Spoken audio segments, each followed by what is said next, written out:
नमस्कार। पूरे बिहार प्रदेशवासियों सहित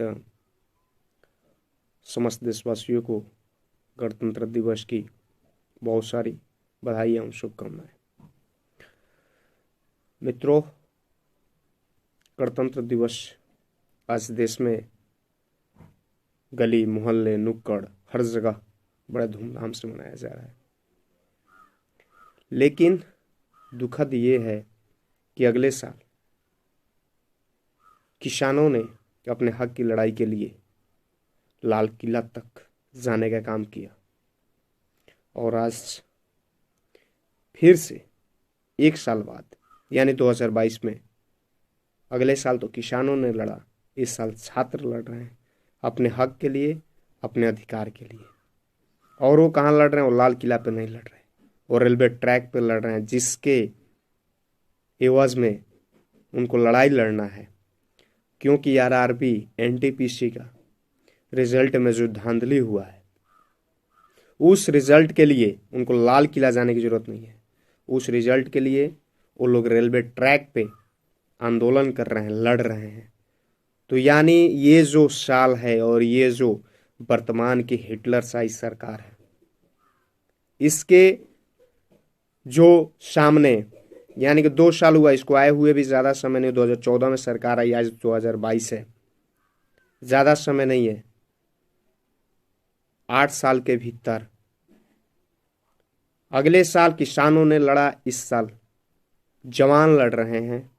आने वाले समय को जवान है, रेलवे में जाना चाहते थे, कोई आर्मी की तैयारी कर रहा है, कोई एयरफोर्स की कर रहा है, कोई बैंकिंग की कर रहा है, तमाम विभागों की तैयारियां कर रहे हैं। और आज वो रेलवे ट्रैक पे बैठे हुए इतनी ठंडी में।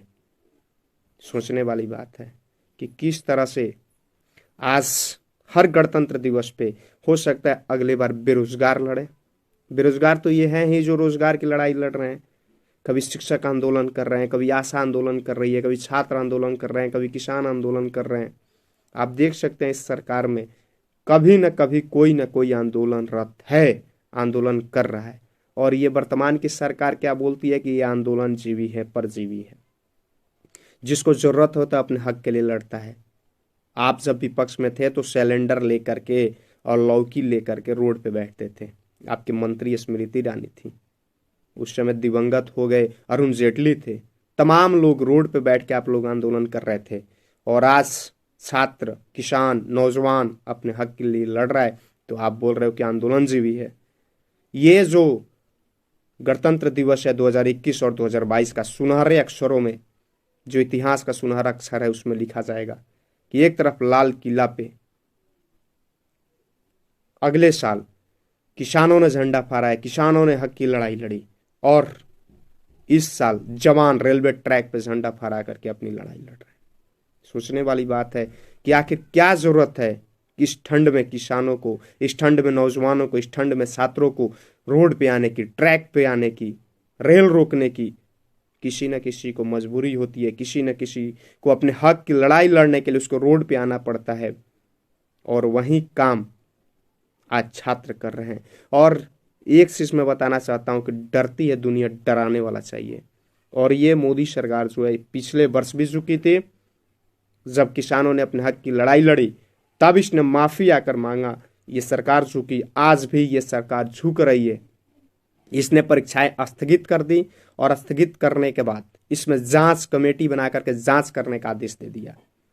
तो हमने जब लड़ा, जब छात्रों ने लड़ा, तो जाहिर सी बात है रिजल्ट तो आना ही है। इसलिए डर के आगे जीत है, और लड़ना, अगर आप लड़ोगे नहीं तो फिर पाओगे नहीं। आज लड़ाई मिली, लड़ाई लड़ें तो ये जो रिजल्ट था, परीक्षाएं स्थगित कर दी गई और जांच का आदेश दिया गया।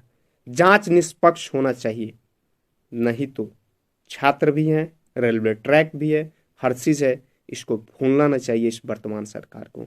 और जिस तरह से इलाहाबाद हो या अन्य जगह हो, छात्रों के साथ जो रात को दुर्दशा दशा की गई है, वो निंदनीय है। यूपी चुनाव पास में है। मैं एक अपील करना चाहूँगा, मेरे जितने भी मेरे छात्र हो, नौजवान हो, तमाम लोग जो मुझे देख पा रहे हैं, सुन पा रहे हैं, उन सभी से मेरा निवेदन रहेगा कि डंके की चोट पे जब इसको आप वोट नहीं दीजिएगा ना, तो जाहिर सी बात है जब सत्ता से बाहर होगी ये सरकार, तभी अकल ठिकाने आएगी और फिर आपकी मजबूरी, आपके अधिकार और आंदोलनजीवी बनने पे ये उतारू होंगे। तब इनको पता चलेगा कि लड़ाई कैसे लड़ी जाती है और सत्ता आने के बाद उसका दुरुपयोग न करना चाहिए। तो इसलिए मेरे तमाम बंधुओं से ही मेरी अपील है, लड़िए और तब तक लड़िए जब तक आपके अधिकार की, हक की बात न की जाए।